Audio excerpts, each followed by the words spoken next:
pemerintah itu harus satu fraksi. Kalau pemerintah antara yang satu dengan yang lain mempertontonkan perbedaan, bahkan sengaja dipertontonkan perbedaan itu, menurut saya itu bukan good government, bukan sebuah tata kelola pemerintahan yang baik. Itu yang ingin saya sampaikan. Ya. Jadi soal perbedaannya, soal pandangan Pak Menko saya tidak ingin membantah, tetapi saya ingin menyampaikan bahwa twee juristen drie meningen. Ada dua sarjana hukum, saya kebetulan juga sarjana hukum, maka ada tiga pendapat. Itu hal yang sudah sama-sama kita ketahui. Ya. Nah, ini nama organisasinya. Saya cuma ingin bertanya terkait dengan tindak pidana pencucian uang ini, maka Presiden sejak Presiden Susilo Bambang Yudhoyono telah mengatur dengan membentuk komite.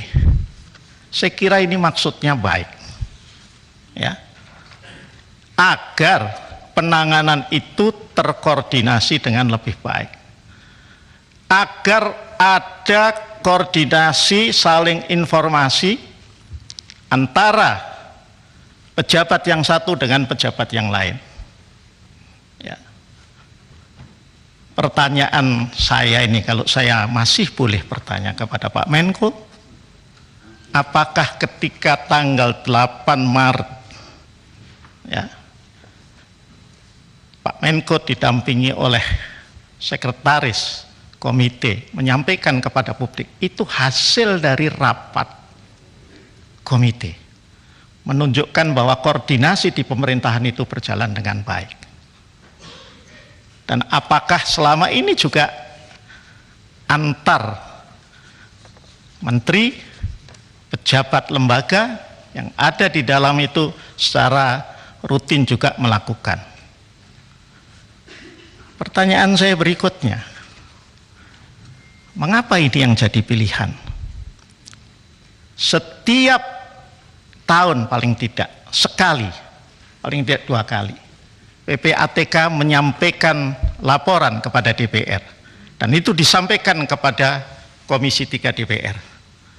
Laporan tentang pelaksanaan TUSI PPATK, tugas dan fungsi.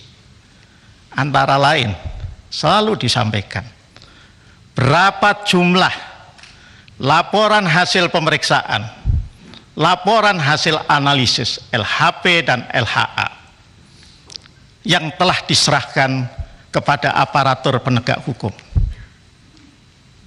Polri, Kejaksaan Agung, KPK, BNN, dan instansi-instansi terkait yang memiliki PPNS, karena diserai kewenangan untuk melakukan penegakan hukum di bidang tertentu.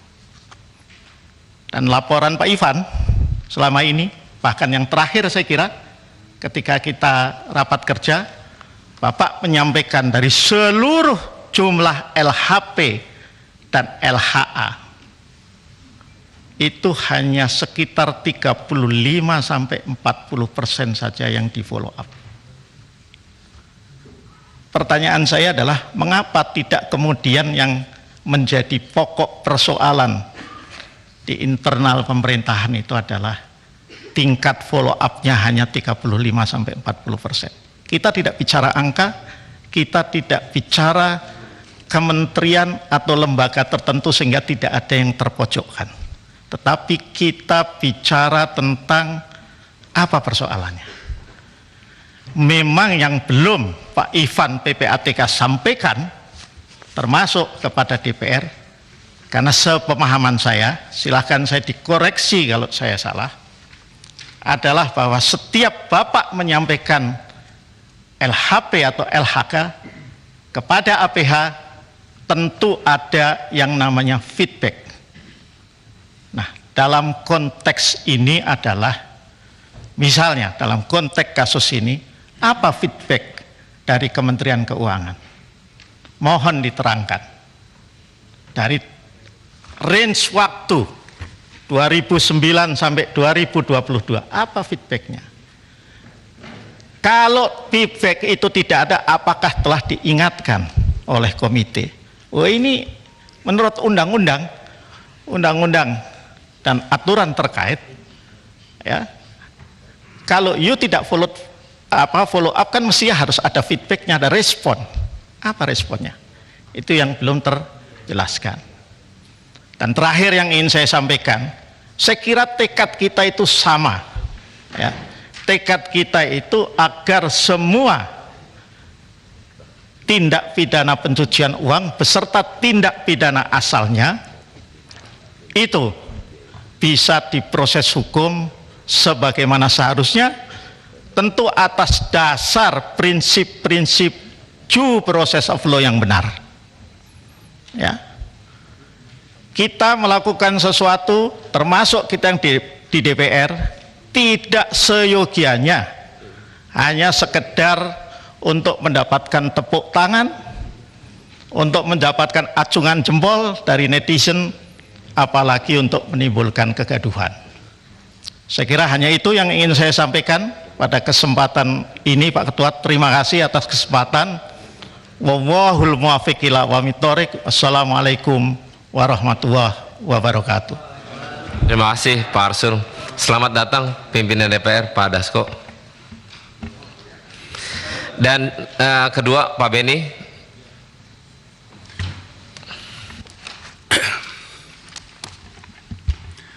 Terima kasih Pak Ketua, pimpinan komisi, Bapak Ibu anggota komisi yang sangat saya hormati, Pak Mahfud, Ketua Komite, sekaligus Menko Polhukam. Saya senang sekali Pak Mahfud, apa yang tadi disampaikan, saya mengikutinya dengan cermat. Saya dengan Pak Mahfud ini kurang lebih 5 tahun sama-sama di komisi ini juga. Saya tahu beliau, Pak Trimedia Panjaitan juga. Saya tahu siapa beliau, tapi pada masa itu, setelah itu saya tidak lagi mengetahuinya lebih baik.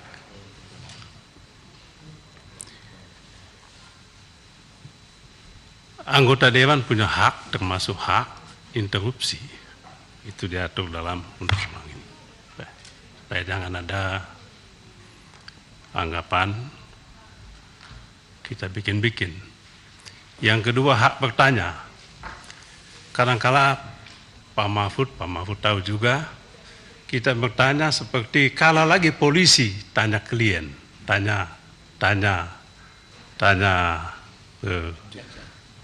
atau jaksa tanya terperiksa. Kadang-kala lebih tajam sehingga ada kesan seolah-olah kalau pertanyaannya tajam, Dewan memposisikan pemerintah sebagai bawahannya. Tidak demikian Pak. Sama halnya juga kalau DPR atau anggota tidak bertanya, tidak berarti anggota Dewan adalah bawahan pemerintah atau rubber stamp pemerintah. Tidak. Kadang-kala kita tidak tanya, kita amini. Yang kedua, saya ingin dua bagian juga, mohon waktu Pak Ketua, agak panjang, sebab Pak Mahfud yang terhormat secara terbuka kepada khalayak ramai menyampaikan ingin menantang Saudara Beni, Saudara Arsul Sani, dan Saudara Arteria Dahlan. Saya pun menjawab, saya siap menantang. Terima kasih banyak. Bukan untuk siapa-siapa, untuk Indonesia, untuk rakyat. Jadi tidak ada prasangka, tidak ada masalah personal, saya dengan Pak Mahfud ataupun Pak Mahfud dengan saya. Saya menantang supaya Pak Mahfud buka. Supaya buka sejelas-jelasnya. Apa yang Bapak sampaikan itu tidak menjadi pertanyaan atau spekulasi atau analisa di publik. Spekulasi itu sangat jelek. Saya termasuk yang punya prasangka jelek atas apa yang disampaikan oleh Pak Mahfud. Sehingga secara terbuka saya mengatakan, apabila Pak Mahfud tidak menjelaskan ini secara lengkap, maka saya menengarai Pak Mahfud punya motif politik. Sekali lagi, apabila tidak ada penjelasan terbuka soal ini, jadi bukan judgement yang sifatnya final, hipotetik, apa yang saya sampaikan. Apalagi setelah Ibu Sri Mulyani menyampaikan juga secara terbuka bantahan atas apa yang Pak Mahfud sampaikan. Maka rakyat bingung, jangankan publik bingung. Kami yang anggota Dewan ini, apalagi oposisi Pak Mahfud, bingung juga.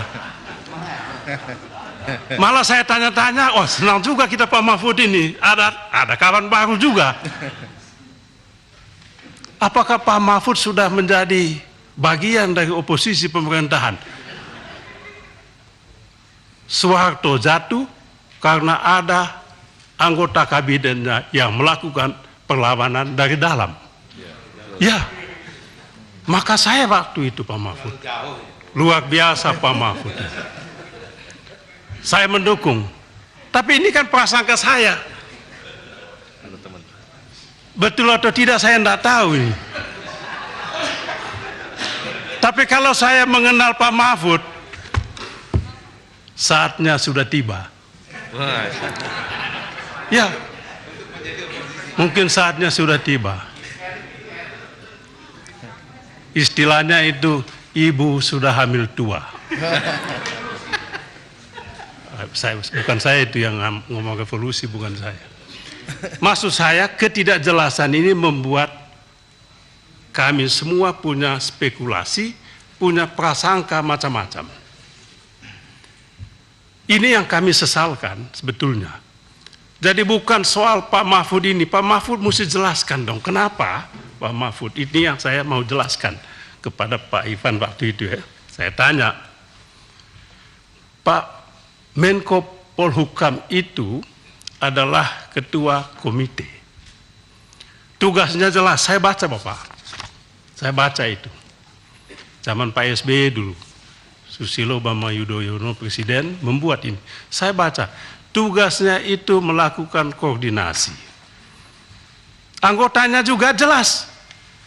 Menkeu anggota. Kalau ada masalah dengan yang berkaitan dengan Menkeu, apa salahnya yang terhormat Pak Menko, ketua komite, panggil yang bersangkutan. Ada temuan ini di lingkungan Kemenkeu. Tolong pertanggungjawabkan dan selesaikan. Itu dalam logika saya. Sebagai anggota dewan yang menjalankan fungsi pengawasan, mengapa tidak itu dilakukan? Itu pertanyaan saya sama Pak Ivan. Maka kalau ini tidak ada penjelasan, maka dugaan saya tadi bahwa Pak Mahfud punya motif politik tidak terbantahkan. Itu satu. Yang kedua Pak Mahfud, Bapak kan pejabat publik, wajib menyampaikan informasi publik. Sesuai dengan Undang-Undang KIP, apa yang dimaksudkan informasi publik itu jelas didefinisikan. Dan itu disampaikan oleh pejabat publik kepada publik. Pejabat publik tidak boleh menyampaikan kepada publik isu yang tidak jelas asal-usulnya. Atau masalah yang belum ada pembahasan, belum ada pembicaraan, belum ada penyelesaian. Jadi yang disampaikan kepada publik itu adalah informasi publik yang sudah digodok dan sudah matang. Itu undang-undang KIP. Bapak kan bukan pengamat politik. Saya bertanya, Pak Mahfud ini pengamat politik seperti belum menjadi Menko Polhukam dulu atau apa? Macam-macam pikiran saya, Pak Mahfud. Pikiran saya jadi muncul tadi macam-macam ini membuat saya punya penilaian terhadap Pak Mahfud, interpretasi terhadap apa yang beliau lakukan. Macam-macam sudah, jangan-jangan. Sampai ada yang mengatakan, jangan-jangan Pak BKH, Pak Mahfud ini mau jadikan ini panggung untuk calon wakil presiden atau calon presiden. Bagi saya itu pun biasa. Kalau toh itu saya bilang itu hak beliau dan beliau pantas untuk itu. Tapi itu dulu, saya ngomong yang dulu. Iya kan Pak? Seperti Pak Mahfud bilang anggota dewan tadi kan? Ya dulu. Itu kan dulu. Dulu, sekarang. Ini juga dulu. Saya masih ingat Pak Mahfud sudah siapkan baju putih kan? Dulu. Saya mohon maaf, ya dulu lah. Saya waktu itu Pak Ketua, saya kenal baik beliau ini. Istri saya tanya, Pak, kenalkan sama Pak Mahfud. Dia kenal, kenapa? Dia sudah siapkan baju dipanggil oleh Bapak Jokowi jadi calon wakil presiden. Saya langsung bilang, kita berdoa. Ya, saya ingin Bapak jadi calon wakil presiden waktu itu. Tapi itu dulu ya. Kembali ke soal ini tadi Pak.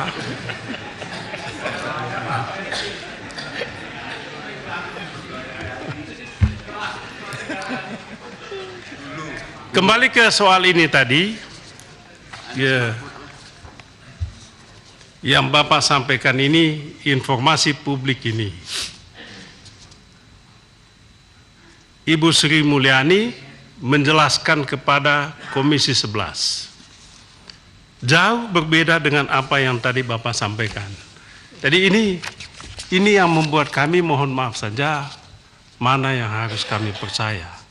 Ibu Sri Mulyani juga bukan orang sembarangan. Bapak juga begitu. Sama-sama pembantu presiden. Hanya beda, Bapak adalah pembantu utama. Sri Mulyani bukan pembantu biasa. Bapak ketua komite, beliau adalah anggota komite. Tentang ini macam-macam juga Pak. Yang tadi saya katakan, jangan-jangan memang ada motif politik ingin menyingkirkan Sri Mulyani. Ya, kenapa? Ya ini mohon maaf saja, kenapa? Sebab ada isu kan Pak, Sri Mulyani Menkeu menolak rencana beli minyak Rusia masuk Indonesia. Banyak pejabat yang tidak suka. Banyak pembantu yang lain juga yang tidak suka Pak Mahfud. Jangan-jangan itu kembali lagi tadi ke membuat ini semua tidak jelas, bikin kami punya spekulasi macam-macam kemana-mana. Apa ini sebetulnya? Kemudian tadi disinggung juga, jangan-jangan ini berkaitan dulu dengan impor emas itu, yang tadi Bapak singgung. Kita dapat juga datanya Pak, tapi sedikit-sedikit dia. Tipis-tipis anunya. Nah, kalau Bapak kan mungkin tebal-tebal informasinya. Kami sedikit-sedikit aja informasi yang dihembuskan. Kita tidak tahu juga. Tapi juga siapa yang disentuh, Bapak tahu, oligarki. Jangan-jangan memang kelompok ini tidak suka Sri Mulyani lagi menjadi Menkeu menjelang 2024. Sekali lagi ini spekulasi kami yang apalagi di luar tembok kekuasaan ini. Tidak bisa kita lihat. Ya oposisi. Maka sekali lagi, tolong kami dijelaskan betul Pak. Ya, kami tidak mau mengatakan Pak Mahfud mari kita gabung sama-sama. Ya, kalau betul yang Bapak sampaikan ini Pak Ketua, saya minta mohon maaf pimpinan, Pak Ketua dan para Wakil Ketua dan Bapak Ibu sekalian, kita undang Sri Mulyani. Setuju. Bukan, jangan lama-lama maksud saya. Kalau bisa besok, besok. Untuk menuntaskan ini, supaya tahu siapa yang sebetulnya melakukan pembohongan publik. Ini kan pembohongan sebetulnya. Tapi kita tidak tahu yang membohong ini siapa. Apakah Bapak, anak buah Bapak, atau Menkeu atau anak buah Menkeu yang tadi Bapak sampaikan, mungkin Menkeu dibohongin oleh anak buahnya. Sangat mungkin. Tapi ini sudah menjadi pembicaraan publik, Pak. Kalau bisa kita selesaikan juga secara publik. Tidak boleh ada yang ditutup-tutupi. Ini momentum yang paling pas kalau mau lakukan itu. Tapi jangan kemana-mana, jangan singgung soal apa? TPPU, ya, judi-judi segala macam. Fokus ke TPPU di lingkungan Kemenkeu ini saja dulu. Sebab ini sentrum keuangan Republik kita ini. Yang terakhir Pak Mahfud, saya sebetulnya ingin tanya juga, yang Pak Ivan ngomong ini sebetulnya, ini analisis keuangan yang mencurigakan, atau sudah satu level di atas itu? Uang ini adalah hasil tindak pidana pencucian uang. Ini kan dua hal yang sangat berbeda, Bapak tahulah itu. Kan gitu dia. Kalau yang diumumkan oleh Pak Mahfud adalah 349 di lingkungan Kemenkeu, bea cukai dan pajak. Tidak ada tempat lain di situ. Kalau tadi Bapak katakan belum tentu korupsi, ya, lupakanlah itu. Tapi TPPU di sana kalau itu terjadi luar biasa, Bapak. 349 triliun, 359 triliun. Uang besar sekali kita ini. Kalau memang itu terjadi, saya rasa panggil Sri Mulyani, kalau bisa bentuk pansus, lebih pas lagi. Supaya kita lebih mendalam, istilah Latinnya duc in altum. Masuk lebih jauh, masuk lebih dalam. Itu yang saya ingin sampaikan. Terima kasih. Mohon maaf kalau ada yang kurang berkenan. Terima kasih. Lanjut Pak Tobas. Sini Pak Habib ya. Habis Pak Habib baru Pak Misbakun. Oke. Ya.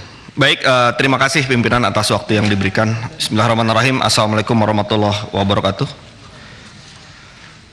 Yang saya hormati Pak Mahfud dan seluruh yang hadir, saya tidak bisa sebutkan satu persatu untuk menyingkat waktu.